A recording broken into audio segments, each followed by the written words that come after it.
Super Mario Bros. Wii doesn't quite roll off the tongue, and come to think of it, the notion of four-player Mario doesn't seem like the most intuitive thing in the world. For a game that's trying so hard to cater to our nostalgia, it seems to be up against quite a bit. Is there a great 2D Mario game in here somewhere?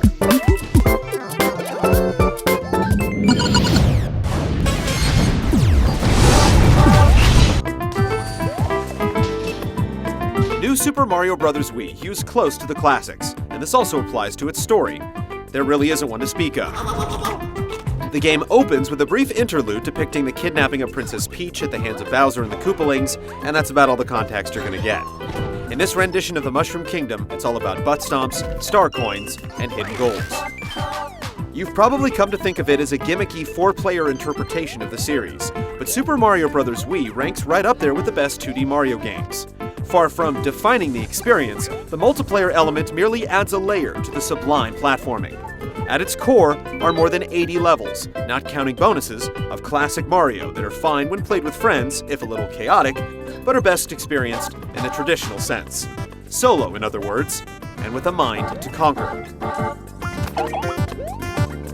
The layout is familiar. Each world is divided into multiple stages and punctuated with Toad Huts, Ghost Houses, and Koopaling Fortresses.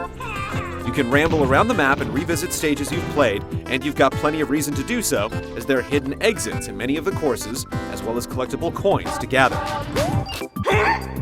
Each world ends with a rumble with one of the Koopa kids, after which they hightail it and run to daddy.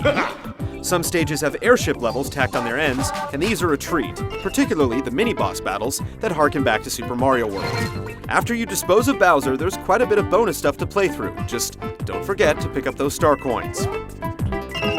There are 2 multiplayer-specific modes in Super Mario Bros. Wii for up to 4 players locally, and just like playing the main game with friends, they're good for a laugh. The fact is, once you throw a second person into one of the game's levels, the temptation to foil your fellow players becomes too much to bear.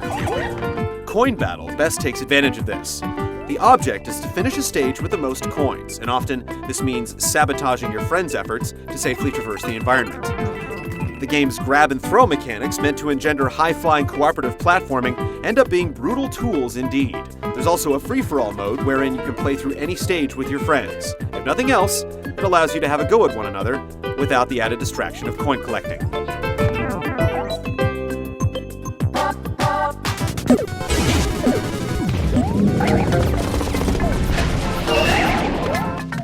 The rules haven't changed. If you fall in a pit, you're dead, and if you get hit, you better hope you're under the influence of a power-up or two to lessen the blow. But New Super Mario Bros. Wii wasn't designed in a vacuum. There's actually quite a bit of stuff in here born of 3D to spice up the two-dimensional action. If you waggle the Wii remote, which takes a little getting used to since you hold it sideways like a classic control pad, Mario does his spin jump. Waggle in the air, and he'll do a brief twirl, which keeps you suspended just a bit longer. Motion controls as a whole are integrated in thoughtful, ingenious ways. In one level, you use it to control the searchlight of a barge you're traversing a dimly lit tunnel in.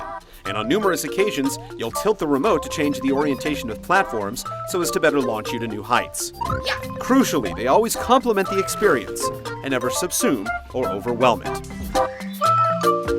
Mario and friends have a host of new toys to play with, plus some old standbys. The penguin suit, which helps you swim better, allows you to perform extended belly slides, and hurling snowballs that freeze enemies is crucial in many stages. The propeller suit, meanwhile, lets you soar crazy high and dive bomb enemies below. Yoshi also makes a return, though only in a few specific levels. If you remember how to handle him from the Super Mario World days, you'll be happy to know that not much has changed. Amidst all the new stuff, Super Mario Bros. Wii feels right. If your platform chops are rusty, you'll definitely feel a challenge. Perhaps the designers anticipated this. Die 8 times during a level, and you get what's called a super guide, which basically amounts to hitting a green block and having Luigi beat the level for you. The loss of pride is a small price to pay for progressing through the game, which won't cease to delight and surprise you. Okay.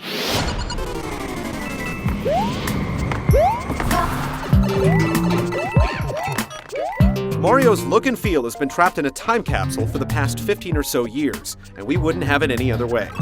If you've been playing these games for a while, then you'll notice elements grabbed from most every era, and yes, it all looks bright, cheery, and whimsical as ever.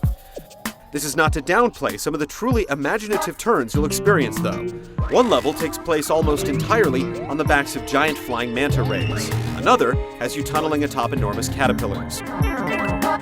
Though the Mario games are abstract to the utmost, they're also great at conveying a sense of wonder. The sounds will take you back as well. Classic background tracks get a new lease on life, and the sound effects haven't changed in years.